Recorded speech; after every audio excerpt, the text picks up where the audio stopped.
All right.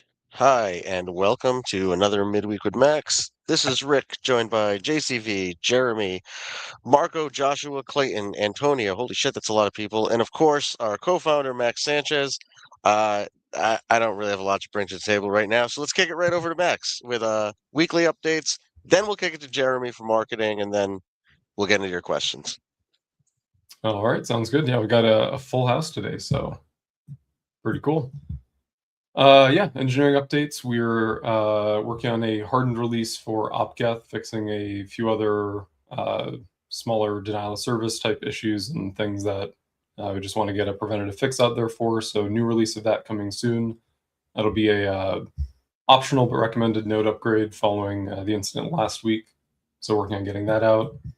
We're also making progress on the op-breadth transition, so running a lot more testing and fuzzing tools against that, both with TBC for the sort of legacy Bitcoin indexer mode with a Rust RPC wrapper, and then also the brand new ZK-focused Oxygen indexer. I've also been working on Minerify more, doing some more testing on that side. And I think those are all the major things. We've also been working on some cool internal projects, which hopefully you'll hear about more soon. One of them is won't give too many details, but we mentioned it a little bit in previous weeks, a DEX that supports a lot of cool, interesting features that we think the crypto ecosystem is lacking, especially in the DEX space, to kind of catch up with centralized exchanges. So there's some cool work there coming out relatively soon that we're doing internal testing and bug fixing and internal auditing on. And we're also getting ready to schedule our next Hemi hard fork, which is going to add some HVM features. Marco's been working on a lot of really cool ordinal stuff, so that's going to be going in there along with some other more housekeeping items and some other performance improvements. And I think those are probably the main things. So with that, I will kick it over to, I'll get it correct this time, Rick, kick it over to Jeremy for marketing updates. Thank you, sir. All right. And then just 1 second, I'm going to see if I can put myself over here, and then ta-da! So in marketing, there aren't too many great big updates, but we are looking to tease a partnership with a governance partner very soon in the very near future here, so keep an eye out for that. We're also looking to expand some of the ongoing series that we've got around Hemi Test and the Hemi Rewards, and we were working in the background on some of those, so keep your eyes peeled for those releases in the very near future. And with that, I can kick it back to Rick, who will kick it to Max, I think, is the order of operations with all of that, right? And I'm messing around with the layout again, but don't worry. Getting dizzy. Wait, why am I kicking it back to Max? I'm really confused. No, I'm kicking it back to Max.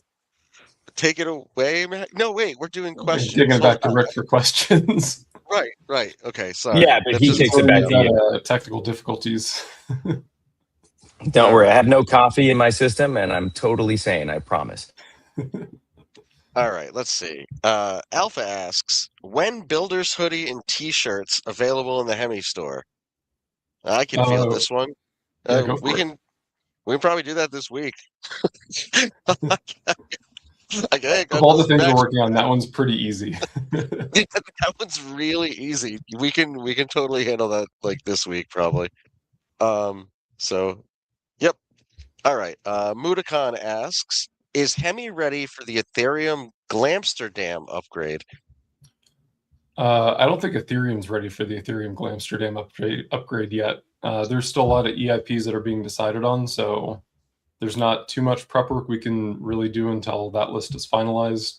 But it's hard to predict Ethereum updates, but it's certainly months out at this point because it's not even, we're not even to testnet yet. We haven't even decided what's going in the upgrade yet. So yeah, that's definitely going to be a while. There are more EIPs that are like under discussion than decided on at this point. They are not ahead on that one.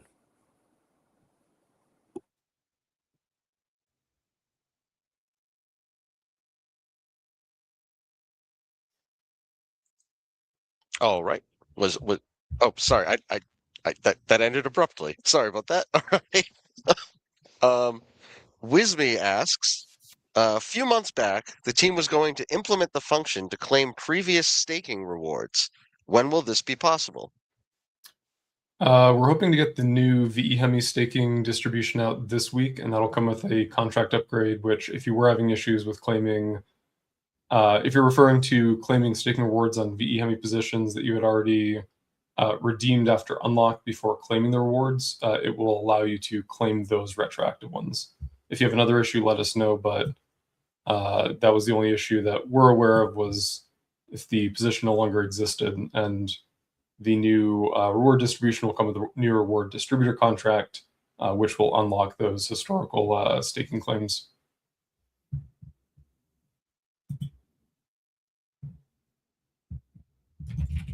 All right. Let's see. Alex asks, Mythos will release tomorrow. Do you have any fears about it? Have you been selected before its release? I don't know what Mythos is, but should I be afraid of it? That's the AI that's going to destroy the world, Rick. Haven't you heard? Oh, great. Okay, so that's uplifting. If you prefer, it's a Greek beer. My will to live is basically being like the markets right now. So let's kick it back to Max. I mean, I'm certainly excited to play around with it. I think it's going to be, useful for some security auditing stuff we're doing. I think the ending the world doom and gloom has been greatly exaggerated and largely used as a marketing point. But yeah, looking forward to it. What was the question? Do you have any fears about it? Yes. Not really. I mean, I think there's probably going to be, another round of some security findings in open source projects, which that's a good thing. I don't think it's the monster under the bed that's going to, destroy the internet, as some people are concerned with. We've seen this with a lot of, and I'm no AI expert by any means, but we've seen this with a lot of AI models that get, overhyped, and then they come out and they're useful and they're great technology, but they're, they don't exactly end society the way everyone, and especially the teams behind them, predict. So looking forward to it, not worried about any, giant effects from it. But if we find more bugs in open source software, that's a good outcome.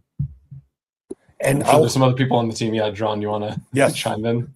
Yeah. So, number one, if you're at a Greek restaurant, I do recommend you order Mythos. It's a perfectly serviceable beer that goes well with Greek food. But on the AI front, I'd also highly recommend that you look up. There's a write-up by the authors of or maintainers of Curl about their experience with Mythos, and it found a bunch of bugs. Great. Turns out they were mostly duplicates within its own, or not really the bugs they thought it was, and it came up with one real bug, which is good. That is a good outcome, coming up with an actual bug in the case of Curl, open source software that the entire fucking world depends on at this point and does not support enough. But the idea that Curl is this, not Curl, that Mythos is this like world destroying, Skynet, find security and everything, that really is marketing BS. It is a useful security tool. It will find bugs. I am really curious to see what it finds, because we have not had any pre-access to it. But the idea that somehow it's special or magic or anything like that is typical marketing bullshit. No offense, Jeremy. It is just an ad. The whole Mythos is going to destroy the world thing is literally an ad. Yeah, and by the way, I didn't make that ad, so you don't have to apologize to me. Okay, then good. It's a fucking ad. That seemed My like ads really are stupid classy. marketing to anyone else. Like, imagine if Pepsi was like, "Drink Pepsi, you'll fucking die." Like, Fuck that doesn't Pepsi. seem like, you know what I mean? That doesn't seem like good marketing. Why would they position themselves about "we're going to destroy the world"? Because for them, that's To a be flex, fair, right? Pepsi's the same company that bought us Pepsi Clear. So, I mean, marketing wasn't necessarily the strongest of the colas. Like, I'd say Coca-Cola has the better marketing department. Okay, It's wait, called but Crystal Pepsi, first and foremost. okay, but if you thought So Crystal I'm only Pepsi familiar was- with crystal meth. So what are we talking about? Not that. Exactly. So, Oh shit! Jeremy, Did I give something away? wrong one. Shit! Did you ever come across the 7-Up Gold? Because that was another What's Seven short-term Up? marketing. What's 7-Up Gold? It was. Do you like 7-Up, but thought the problem was with it was that it was too clear? I've never had that thought before in my life. Well, then you did not work for 7-Up marketing, clearly. Holy shit. Okay. Are they trying to hedge in on Mountain Dew's market? I don't know. I liked Crystal Pepsi. It tasted like Sprite, but like a better Sprite. I really enjoyed that. And they didn't come out and say they would destroy the world, so that was actually pretty good marketing. Much better than this Mythos fella or whatever. Anyway, No, don't actually. So let's talk about this for 5 more seconds because I'll forget the other guy's name. What is Altman? Altman has been saying this for every chat GPT that's come out of the last 5 years. So this is a tried and true marketing ploy that both OpenAI and Anthropic are using to to promote their world destroying Skynet. Is pretty much always a dud kind of deal. that's the stupidest thing I've ever heard in my life. Like, people have seen Terminator 2. Like, Skynet's not a good thing. Like, if that's like your entire marketing plan, you need better marketers. But if you're about to IPO, Yep, that's the thing you want. You want people who think, well, if Skynet's going to happen, I might as well be invested in it. Yeah. So, Oh, right. All right. if it's going to That's destroy the world, I want a interesting piece, right? Yeah, that's. Shit. Okay, so Yeah, fear it's not investing. quite like Pepsi saying It's now ADHS. with more arsenic, Right. It's not like you personally are going to die if you use it. It's like this is going to, No, they are going to die if you use it. they vaguely. Right. So basically, everyone who doesn't invest is going to die. Something like that. Yeah, because if you don't That's give rough. money to to Skynet, then it knows who didn't give money, and thus it will go after those, with the T1000. All right. Well, I'm going to sell my car, invest in Skynet, and crack a Crystal Pepsi. But before that, let's move on to the next question. Where the hell is the next question? Here it is. Sorry. Are there any updates you can provide on VBK or Plutus? I'm kind of summarizing because there were several questions related to both. So we'll just ask it in a general. Can you provide updates on either, please? No updates on the VBK side. As soon as we have them, we will announce those. But at the moment, no updates beyond what we've shared before. So allocation's the same, but as for when that allocation is going to drop, still TBD. Plutos, we are finishing up the report for our own internal research on it, so not really much else to share until we get that report out, but look for that hopefully by end of this week.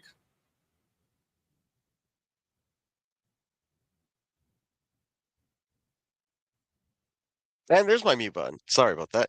All right. Let's see. Alpha asks, oh hell. What the hell does Alpha ask? Um, sorry, Alpha. When there is a trade-off, should we prioritize liveliness or absolute security? Definitely an item of debate. Personally, the way that we've designed Hemi and the way that I approach consensus protocols in general is prioritizing security over liveness. A lot of how we've architected Hemi, and especially how we're architecting HBitVM and the HBitVM proof system, tries to get the best of both worlds in sort of creative ways. So like with HBitVM, for example, the new proof system that we're building around it prioritizes safety above all else. And so basically, in most scenarios, if somebody's going to be able to attack a system and get an outcome, you want that outcome to be as minimally favorable for them as possible. Sorry, I cannot talk today. And so having a liveness fault versus a safety fault, kind of depending on what exactly the issue is, balances that a bit differently. And so with HBitVM, for example, with the way that we're using Ethereum as a way to establish canonical state of Bitcoin and then reflect that, essentially, in air quotes, reflect that back to Bitcoin as part of that self-contained ZK proof. That system prioritizes safety in the sense that it has minimum thresholds of consensus power on both the Bitcoin and the Ethereum networks, that if those are not present, the proof is not able to be computed properly. But we also did make some trade-offs for, sort of practical liveness, because those proofs have to basically, the verifier has to live offline for a long time on Bitcoin before proof submitted to it. And that's where you have to be able to configure those security parameters. And so for something like Ethereum, where there are mechanisms for the Ethereum protocol to recover, and it is always based around a percentage of active stake weight on the network. So that's used for finalization of blocks. That's used for, in the event of, a network split, that's used to invoke the activity leak that brings the total pie of consensus power back into something that allows the network to refinalize.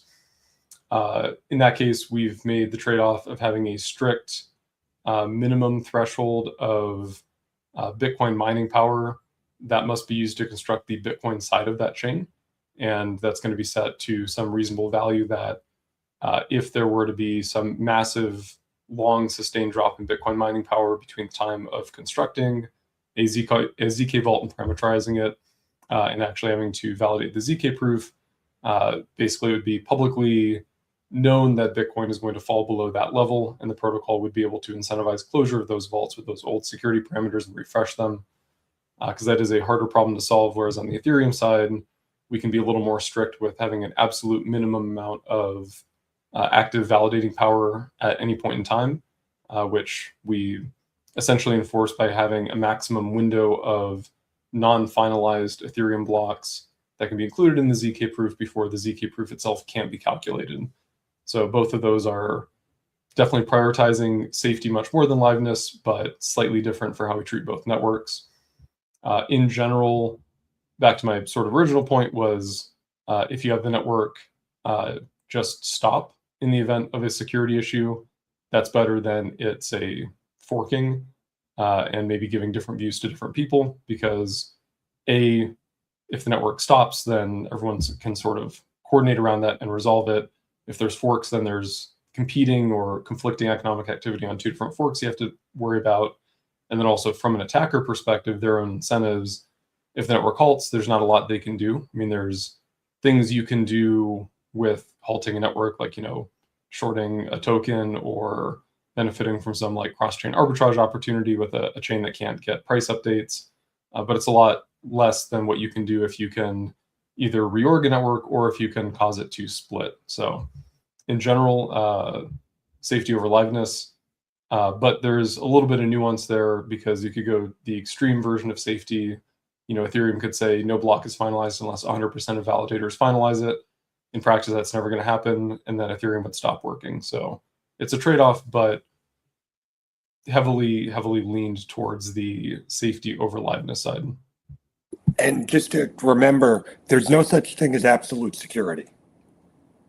As stated, the questions, it's got that little problem that where, it's choosing liveliness over security, but there is no absolute security. Everything is just, are you more secure than the other guy, or are you secure against a particular thing? And unfortunately, you don't always know what that particular thing is, which is why it's never absolute.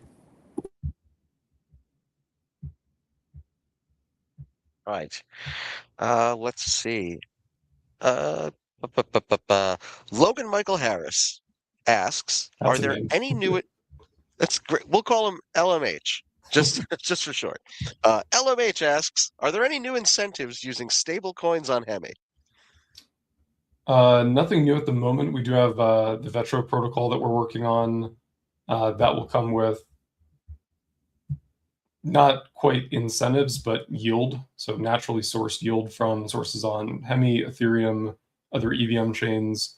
So that'll be available on Hemi through the Hemi Earn system that we're working on. Other than that, there's no additional current stablecoin incentives, just what's on the Merkle campaigns. All right. Let's see. Ajit asks, is the Hemi team planning on launching a perp DEX in the Hemi ecosystem? Check back in a couple weeks, and hopefully we'll have some exciting stuff to share about that. Oh shit! All right. That was a lot shorter of an answer than I was expecting. I don't know quite how much we can reveal about it yet, so I'm kind of. I don't think I ever said the word perps, but somehow Ajit zeroed in on that. So check back soon. All right, fair enough. Okay. We got another alpha question. It's not about AI, shockingly. Which which team are you supporting in the World Cup? Any player-wise favorites?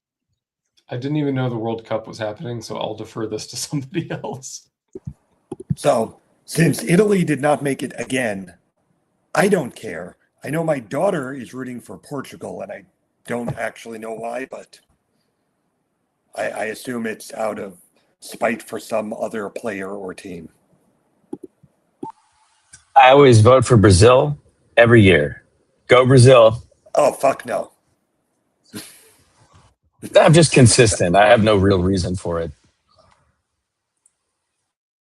What's the who's like the biggest underdog in this thing? Manchester United. Is there like a small funny country that like that like got in by accident? Because if so, that's who I'm rooting for. I think the small, funny countries are better than us. The U.S. said. Yeah, I was going to say if you want countries that both won't win and nobody will care, there's the U.S. Yeah. Yeah, I mean, I mean, I'm not voting for them. No. I'm not pulling for them at all. Alpha said Norway, so go Norway. And I'm sure there's someone named Leaf who's a good player on that team, and I hope he does well. All right, let's let's get the hell away from the World Cup. There's that alpha one. Oh, here's Alex. Alex asks, related back to Mythos, which is the world-destroying AI, as I just found out. Is there anything users can do to prepare? Revoke allowances. What's good practice we should use? Not quite sure what you mean by revoke allowances. I mean, I think there's, if you're using, Claude, you can just choose which model you want to use. So if you want to not use Mythos for any specific reason, you can continue using Opus or Sonnet or Haiku or whatever you're using. Revoking allowances, I mean, as with any AI model, recommend practicing minimum authority wherever possible. So only giving it access to, a minimal system, preferably like a VM or a container, so it doesn't have access to everything on your computer. Hopefully limited access to credentials, only maybe what it needs to, say, push to GitHub, and then even making sure that those are locked down to not do destructive actions. As far as if you're worried about like other people using Mythos, there's not really too much you can do. I mean, there are things that you can put in your code if you're, say, writing some open source code system that you don't want AI to be used on, or certain types of AI.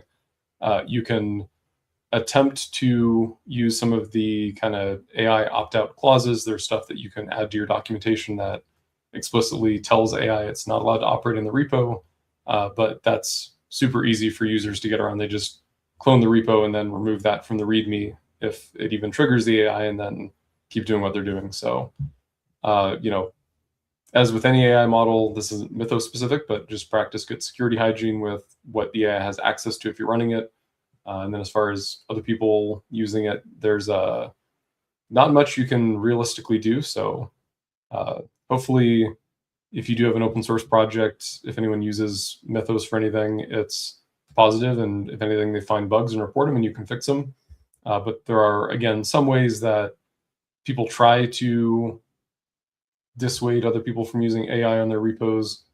There's a famous, I don't know about famous, but there was a story that got quite a bit of buzz a few weeks ago with a guy who wrote into his repo instructions that Claude should delete. It was I think a unit testing framework he wrote, that it should delete not just the unit testing framework itself if it was in a project, but should also delete, I think, all the tests that the user wrote using that framework. And so it was a destructive action that users who unknowingly used his library in their code, it basically, I would call that a prompt injection, although kind of loosely, but it prompt injected their AI to do something malicious the user didn't want to do. So, some developers try to set those sorts of traps. I don't think that's a healthy or sustainable way to address AI, but that is something that some people in the space are doing. But again, if you're working on open source projects, hopefully if people use Mythos and review your code, they maybe find bugs and report them and you can fix them. I think Alex was asking more so about protocols like on-chain and whether it's a good idea to revoke ERC20 allowances. Oh, like if you're using Mythos for like agentic trading or something? I think more so if Mythos finds a vulnerability or breach in a protocol that you might be using. I see. I mean, it's always good hygiene to revoke any allowances that you don't need and aren't actively using, because it's, whenever you need to use a protocol again, you can always re-add the allowance. So best hygiene is never leave allowances unless you're actively using that protocol and need that allowance set. If you're talking about on-chain exploits in general, there's not really too much. I mean, it's just sort of the general, the suggestions for protecting against AI finding an exploit are basically the same as just good DeFi hygiene to protect you against an AI or humans or aliens or whoever finding a DeFi exploit. So, minimal allowances are always great. Make sure you're using, this isn't so much related to protocol exploits, but make sure you're using, hardware wallets for any significant amount of funds that you're controlling at a minimum, or, offline air gapped if possible for chains where maybe you don't need to be sending a bunch of transactions that are very complex on chain that you sort of need to use a hardware wallet for. If you're using any protocols that don't have a significant history of running, in production with large amounts of funds, maybe revisit those and at least, poke around a little bit and see if they're, if they're a clone of an existing project that's deployed correctly and set up correctly, it's probably fine. If it's a smaller project, maybe worth doing some more deep dive and review on it if you're going to continue to leave a significant amount of assets in it. One of the sort of new emerging threats is people just vibe coding random smart contracts and deploying it and trying to get people to use it. So there may be, Mythos may find a lot more exploits in smart contract systems. And so, for large amounts of money, again, depending on your risk profile, but, stick to larger blue chip projects. That's not always the perfect solution, but that's general best practices. Obviously, maybe getting lower yield, but, you're using more established sustainable protocols. But also be careful for, AI slop, yield farming this, or, money doubler XYZ or anything like that. I think there's a lot more people launching things that they don't know how they work, and then they wrote it with AI, they audited it with AI. There was no additional review, third-party review, auditing, anything like that. Then they're launching into production, and those are the kinds of protocols that if anyone does get bit as kind of low-hanging fruit, it's probably going to be them. So be safe out there. General DeFi security practices. I don't know if John, maybe you have any other tips to add to that? Well, I have a sort of simpler sum up of your suggestion there. So take all of these security measures and best practices that you say you've been doing and actually do them. And if you do that, you'll be in better shape than most people. And remember, usually it's, lowest hanging fruit gets hit. So if you do the right things, you're not guaranteed to be safe, but you've got a hell of a lot better chance of it than not. So every best practice that you've heard and that you've probably said, I'm doing it, I swear, actually go and do it now. Yep. The best practices haven't changed with AI. They're just more important. Did anyone else Google doubleyourmoney.xyz when Max said that? Because The way Oh, this God. space is, I was like, there's at least a 70% chance that's a real fucking website. It wouldn't shock It- me, and it either accepts RuneScape Gold or all of your crypto tokens. It's one of the two. Yes, It'll take everything. absolutely. Oh man. It's They probably sell double runs. their money. .xyz. Anyway, let's see where we're at. Alex asks, "Panda shirt for builders?" No, where are? Why? Why? What? Pandas aren't the mascot of the building channel. However, there is something with pandas coming up. Max, you want to touch on the capture the flag free fund? Yeah, for sure. And there will be merch involved too. So if you're a builder who participates in the CTF, or I should say, wins the CTF or like one of the sub prizes in the CTF, there will be merch for that. It will, I'm sure, feature pandas. So for anyone not aware, I know I've talked about this in previous weeks. No major updates, but we're working on a CTF. So it's a on-chain, blockchain, DeFi, cryptography focused CTF. So we're going to have a lot of cool challenges. We're trying to, as with most CTFs, but we're trying to grade the challenges to be, so basically anyone, regardless of your skill set, you have something interesting to do and play around with. So if you're brand new to smart contracts, you've read through the tutorial and written a few contracts in Solidity and deployed them using, remix to a local chain, and you've tested some stuff, there should be some fun challenges for you to do. If you're writing ZK systems and you're worried about under constraint issues and you want like real world practice of how those systems are exploited, there'll be stuff for you to do. So we're looking for, maybe if you're, Jan Groth or something, you might be a little bit bored with the CTF, but hopefully 99% of people in the space, we're trying to make sure that there's at least something interesting, engaging, challenging that you can either learn from or at a minimum, refine existing skills with.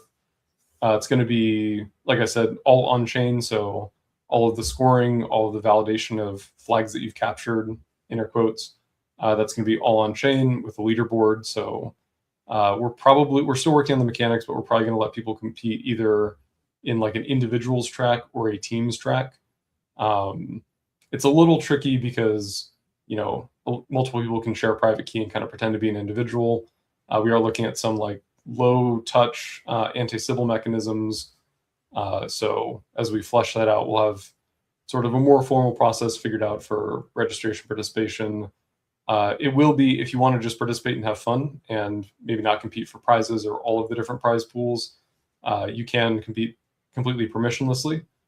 So that's only required if you want to be eligible for some of the prizes that we do need to be able to de-Sybil people for properly. For example, if you figured out all the solutions on your account, you could easily create a second account and duplicate all those findings, right? And then get first and second place. So we are working on fleshing out the mechanics more for that, but it's going to be probably running over a weekend for like a 48-hour period or something like that. Again, individuals or teams, and we're going to be doing some fun stuff around it. A lot of cool challenges focused on general cryptography, kind of mistakes in implementation or mistakes in using implementations of cryptography libraries, some more obscure stuff around ZK, maybe some stuff around FHE, some on-chain contract exploits, everything from a simple, reentrancy bug in a contract to some, multi-step complicated exploit across multiple different interlinked protocols, like say an oracle or a DEX that's being used as a price oracle for a lending market or something of that nature. And it's going to be fun. We don't have an exact date for it. Hopefully, sometime in July or August, depending on how long it takes to build out the challenges. It's sort of a nights and weekends thing we're working on, so lower priority than obviously all the protocol stuff we're working on with MinerFi, OpReth, OpGeth hardening, ZK provability, HBit VM. So it gets done when it gets done, but should be a lot of fun, cool community engagement, way to get builders on chain testing out stuff. We'll have some HVM exclusive challenges as well. So ways to use HVM safely, or examples of how to use it insecurely or improperly, so people can learn and get more of a footing for how to write sort of Bitcoin-aware DeFi infrastructure. So stay tuned for that. It's going to be a lot of fun. There will be merch, there will be NFTs, and the rest is still TBD. But as it develops more, we will definitely share more with you guys. And there will probably be a panda costume involved, as I think I've said last week as well.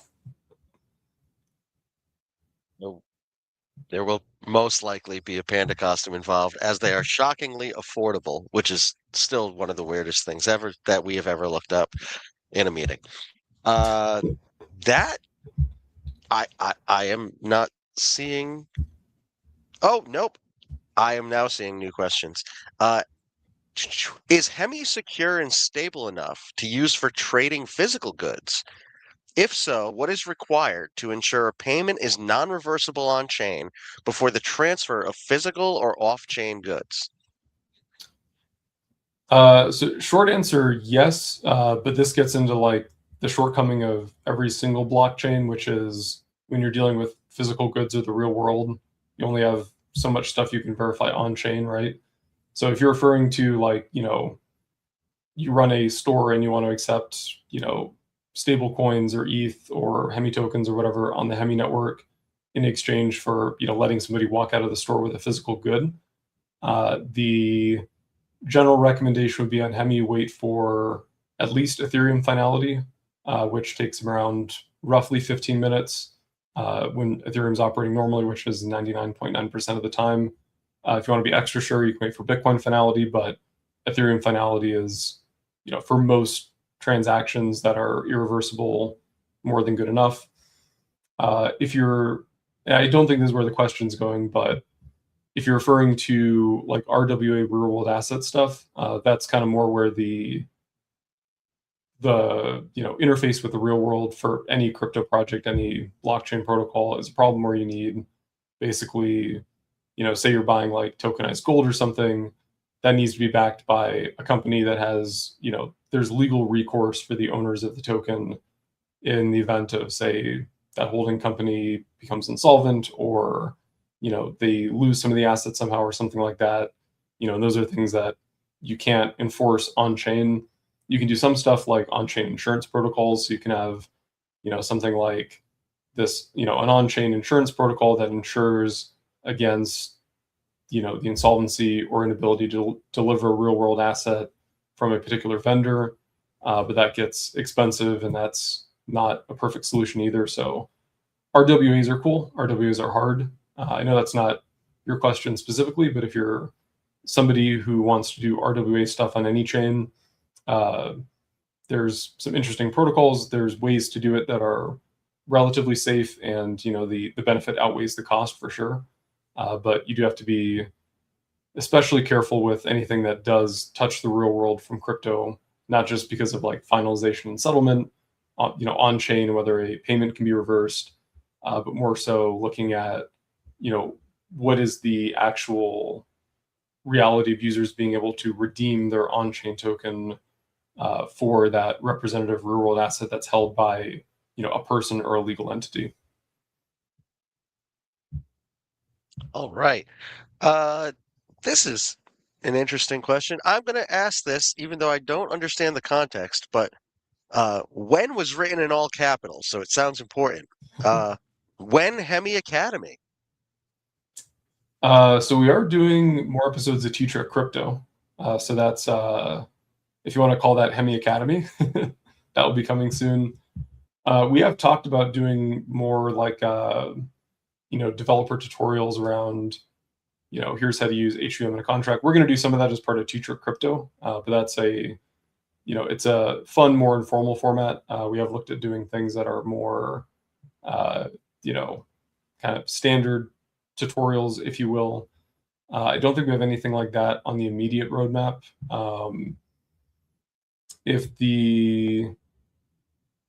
That could be a potential area, for the community creatives or builders, kind of intersects creativity and the tech know-how. And so if anyone wants to do like third-party community content, we'd love to promote that.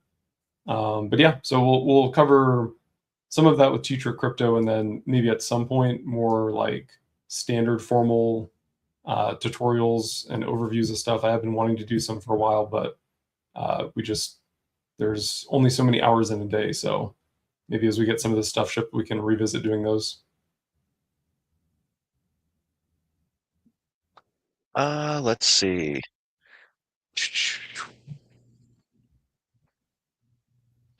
Any steps Hemi takes for surviving a bear market? I mean, I think most of the people, let's do a head count. I'd say half the people on this call have survived like more than 4 crypto bear markets in their time in crypto. So it's I don't know, there's not much special about it. Running a protocol, bear markets, maybe the one thing of interest is where it seems at least like people start poking around more and trying to break things and exploit protocols, because that's now, a more interesting yield source than just doing things in DeFi normally. So from that perspective, a little more awareness and diligence, I suppose. But usually it's just business as usual, keep building stuff and wait for the market to recover, wait for, liquidity and volume to come back and build cool stuff. So when it does come back, they have something to put it into. Yep, waiting for the market. Can we talk about that some more, though? Because, I mean, nobody sees anything weird with Michael Saylor selling a nominal amount of Bitcoin and then buying a whole bunch the next day, basically in a week. It's not weird at all. What are you talking about? No, and the fact that the price was driven down exactly to where mining is profitable at $60,000. So there's really nothing going on over there. And there's all kinds of stuff that happens in crypto. I mean, it happens in regular markets too. But the thing with crypto now is, unlike say a crash, 5-6 years ago when it was just, things got overhyped. A lot of people bought into, random projects that didn't end up delivering or didn't turn out into anything. They got totally turned off of crypto from that. Now the market structure is much more advanced and much more, I'll say fragile, but there's a lot more complexity in it than just, people trading on Mt. Gox or Poloniex or whatever, right? Nowadays there's derivatives products built around Bitcoin and pretty much all the cryptos. There's a lot of institutions involved with who can move markets and can use that to trigger liquidations. And so a company that may want to actually acquire a lot of crypto, could theoretically go into the market and maybe with a couple of their friends, trigger a lot of liquidations of, derivatives positions that then cause people to cover, sell further into the market, depress it, then they're able to buy in at a discount. So, I won't speculate as to how much of that's going on, but it's certainly going on. And crypto is now a mature enough market where you do see that kind of stuff happening, not just, people buying and selling crypto that they own. So I'd say that's a difference from not the last crash, but probably the ones before that. But other than that, it is what it is. That's how crypto goes. Right. And also, let's not forget that Bitcoin is the reserve currency of all the other cryptos. So whenever it is down, all the other currencies are down just because they are denominated in it. So, anyway, so there's a lot of BS going on. And obviously, the Sailor move is sauce at best. Wait, Marco, did you say Sailor Moon? Sure. Let's go with that. Fighting evil by moonlight? No, I think that when you look at bear markets, it really look around who's building during them and who's continuing to ship updates and make a more robust protocol. It separates the builders from the people that are market making and hyping and solely invested in the price action of the markets versus what the technology can do. Yeah, bear markets are the perfect time to build.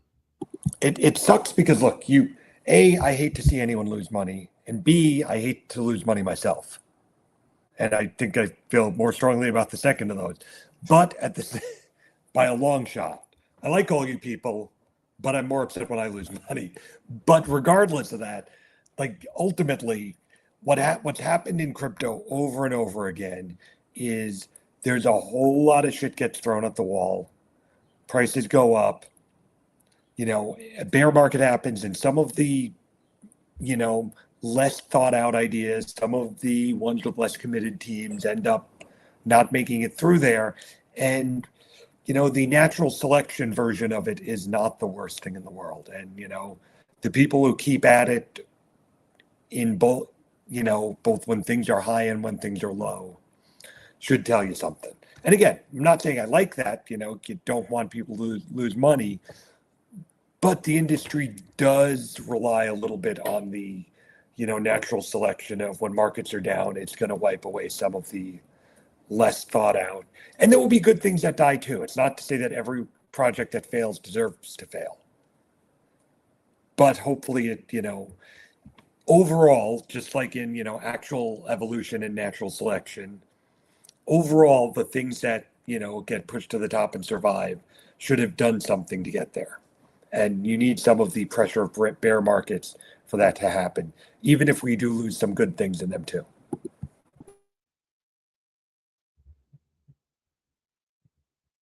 All right. That brings us to the last question I'm seeing. I'm not even going to pretend I know what the hell this means. So hopefully one of you guys does. When Bamboo Labs learn a lesson? What the fuck does that mean? Sounds like Anyone? maybe Hemi Academy, but CTF themed. I don't know. No, I think that's the 3D printer company. Oh, okay. See, Yeah. I'm out of the loop too. I'll shut up now. This is, I mean, it could have to do with pandas, I guess, because they like bamboo, right? But no. I was about to say. Now, I believe Joshua and I have both had things to say about the 3D printer market and certain companies' attacks on open source. And Would you like to elaborate further, please? Name names. So Bamboo Lab is a Chinese 3D printer manufacturer, and generally they've made really good printers.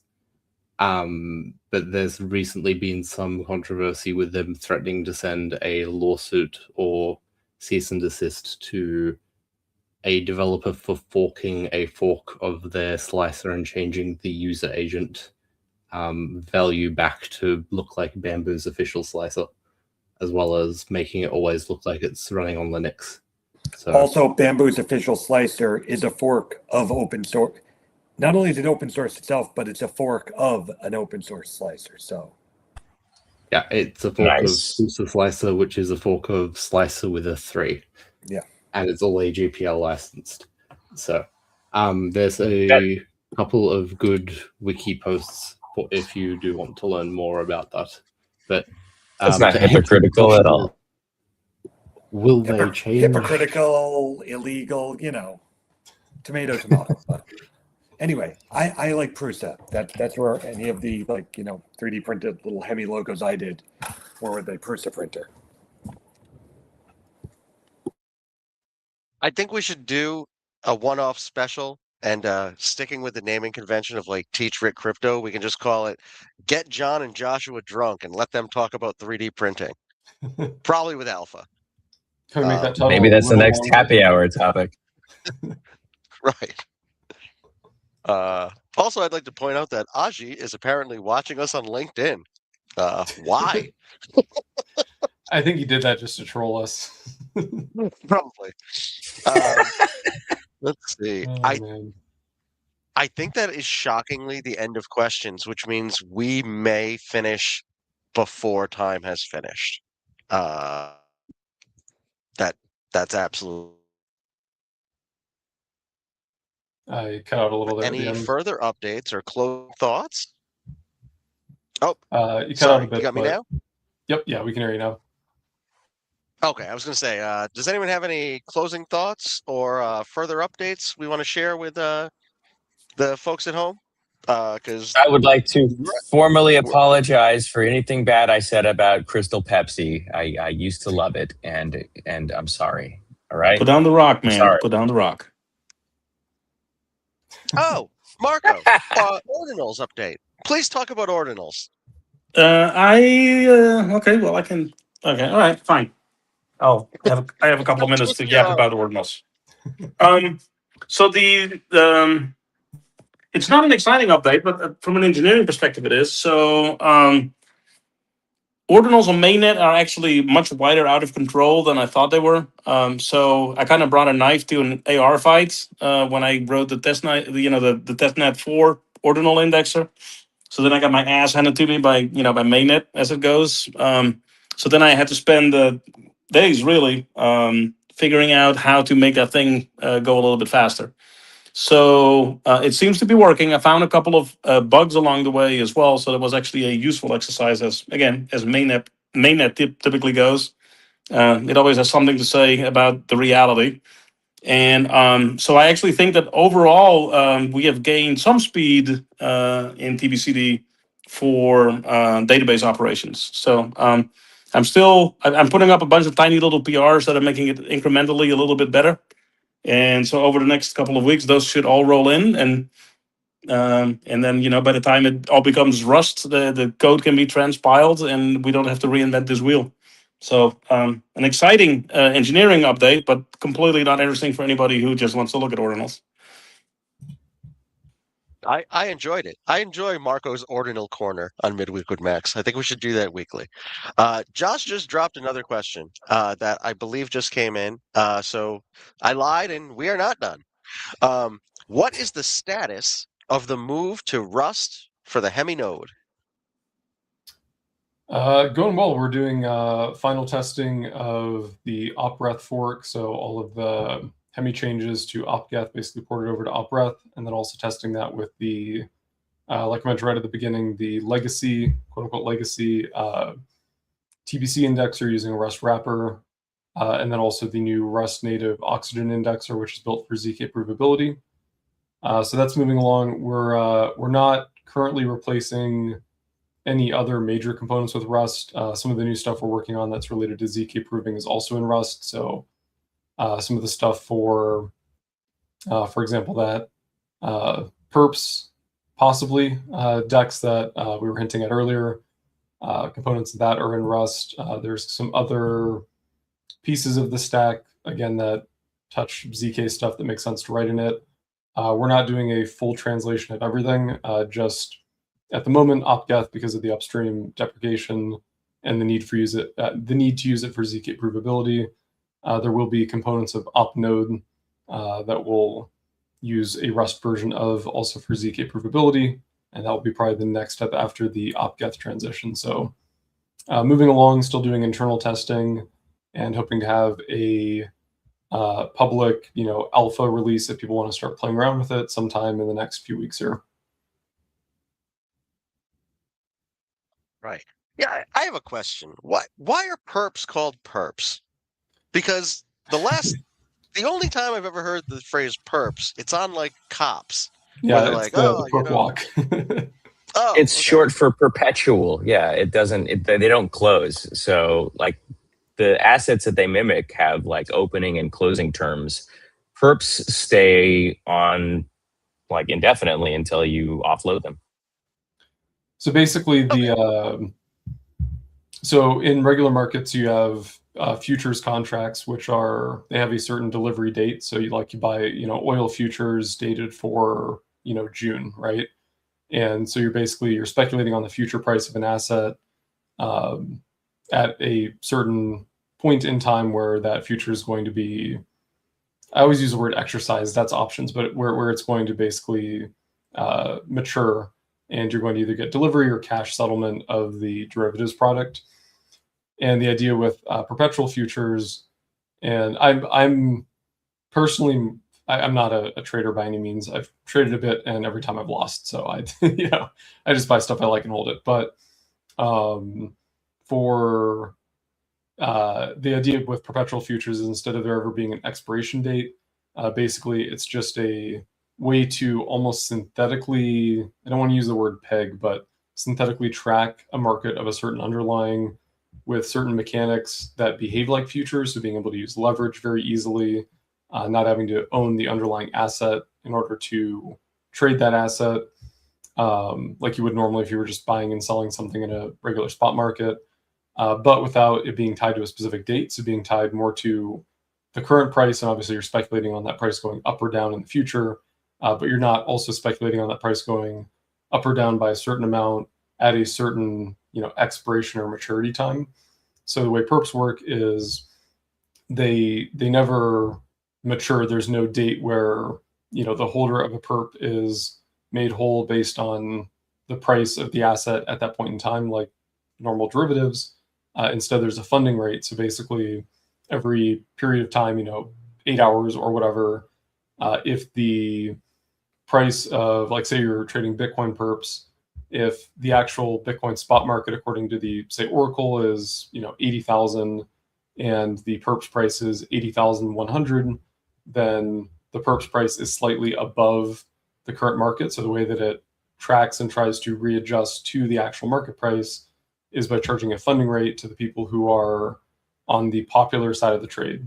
So if the perps market is above the price of Bitcoin, that means the people who are long have to pay a funding rate to the people who are short, which causes a sort of self-equalizing market force where some of the people who are long will sell their positions because now they're up above the price anyway, and or people will get in and short it to bring it back into alignment with the actual underlying asset's price, and then they'll collect that funding rate. So it's a way to get some of the and again, I'm not a markets guy. I'm not the right person to be talking about this. Jeff would probably be a much better person to talk about some of these pieces of crypto markets. But basically, perps give you a lot of the convenience and feature set of traditional futures, but with a mechanic that tracks the underlying asset price much more closely and doesn't have the complexities of different maturity dates or expiration dates for, like you usually see in regular standard derivatives. All right, that makes a lot of sense. I figured it was something more like that, and not how it's It does used not have on the anything to do show with Cops. perpetrators.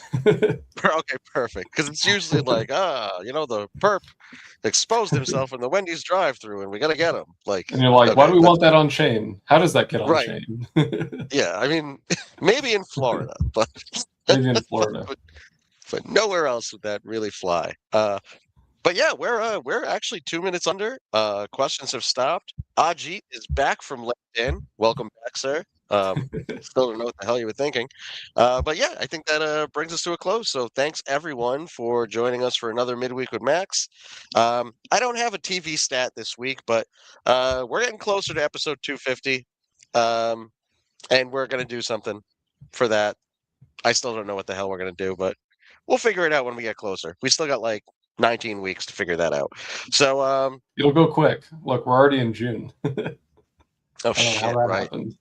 I don't either. That's gonna go by really fast. Yeah, we should probably start talking about that. God damn it. All right. Well, anyway, thanks all for joining us. We appreciate it.